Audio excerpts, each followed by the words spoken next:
the beautiful girl that I met made in Japan. The beauty of her face was beyond my wildest dreams. Bismillahirrahmanirrahim. Assalamualaikum warahmatullahi wabarakatuh. Alhamdulillah, segala puji bagi Allah Subhanahu wa Ta'ala yang senantiasa memberikan kita kesempatan untuk selalu menuntut ilmu, terutama di dalam menuntut ilmu ekonomi dengan syariatnya. Salawat serta salam tak lupa juga semoga selalu tercurahkan kepada junjungan kita Nabi Muhammad SAW. Tujuan saya untuk membuat video tausiah singkat ini yaitu agar memenuhi tugas ujian tengah semester dari mata kuliah Tafsir Ayat dan Hadis Ekonomi dengan dosen pengampu yang terhormat yaitu Bapak Hanif Modadi. Perkenalkan, nama saya Anggun BW Lestari, saya mahasiswi UIN Palangkaraya dengan NIM 2514120055.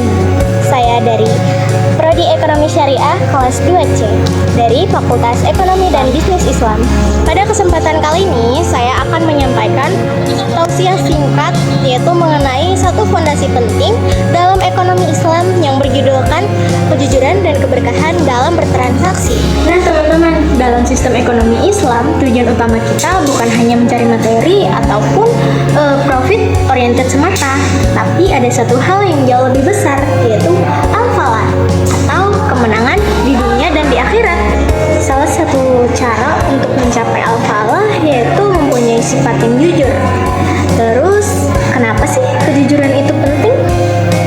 Karena pada saat sekarang banyak sekali orang berbuat curang hanya karena godaan, bahkan itu hanya demi keuntungan sesaat.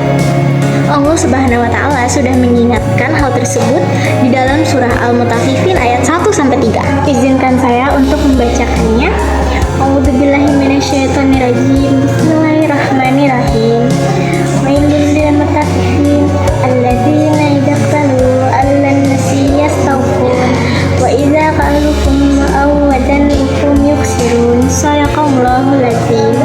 Yang artinya yaitu celakalah bagi orang-orang yang curang dalam menakar dan menimbang, yaitu orang-orang yang apabila menerima takaran dari orang lain maka mereka minta dicukupkan, dan apabila mereka menakar ataupun menimbang untuk orang lain mereka mengurangi.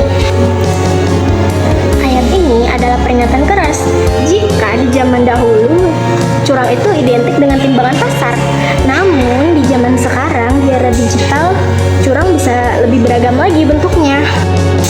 Nah, adapun hadis yang berbunyi seperti ini, hendaklah kalian jujur, karena kejujuran itu membawa pada kebaikan, dan kebaikan itu membawa ke surga. Hadis riwayat Muslim. Bahkan adapun contohnya, seperti menjual barang online, tetapi produk tersebut kualitasnya tidak sama seperti di foto. Bahkan bisa ditutupi kecatatan produk tersebut di media sosial, dan mungkin kita mengira itu bakalan menjadi kesuksesan ataupun kesenangan karena barang tersebut cepat laku. Tapi sebenarnya kita tidak sadar kalau itu adalah sebuah kecelakaan, karena itu bisa menimbulkan ketidakberkahan di dalam hidup kita. Rasulullah SAW juga pernah bersabda bahwa jika pedagang tersebut memiliki sifat jujur, amanah, maka dia akan dikumpulkan bersama Nabi, orang-orang siddiq, dan orang-orang yang mati syahid. Luar biasa kan? Sebenarnya ekonomi itu bukan soal uang saja, tetapi bagaimana cara kita menyambut keridhaan Allah melalui perniagaan. Dari kesimpulan, mari kita ingat kembali bahwa harta yang sedikit tapi melalui jalur yang berkah itu jauh lebih baik daripada harta yang melimpah tetapi didapatkan melalui cara yang batil ataupun curang. Nah, keberkahan itu yang bisa menjaga diri kita, menjaga keluarga kita, serta bisa memberikan ketenangan kepada hati kita dan menjadi penyelamat kita saat di akhirat kelak. Mari kita jadikan konsep ekonomi Islam ini seperti gaya hidup, bukan hanya sekedar soal di bangku kuliah saja. Demikianlah tausiah singkat dari saya. Saya mohon maaf jika selama penyampaian terdapat banyak masalah, karena semua kebenaran itu hanya dari Allah dan kesalahan murni dari saya pribadi. Wabillahi taufiq wal hidayah. Wassalamualaikum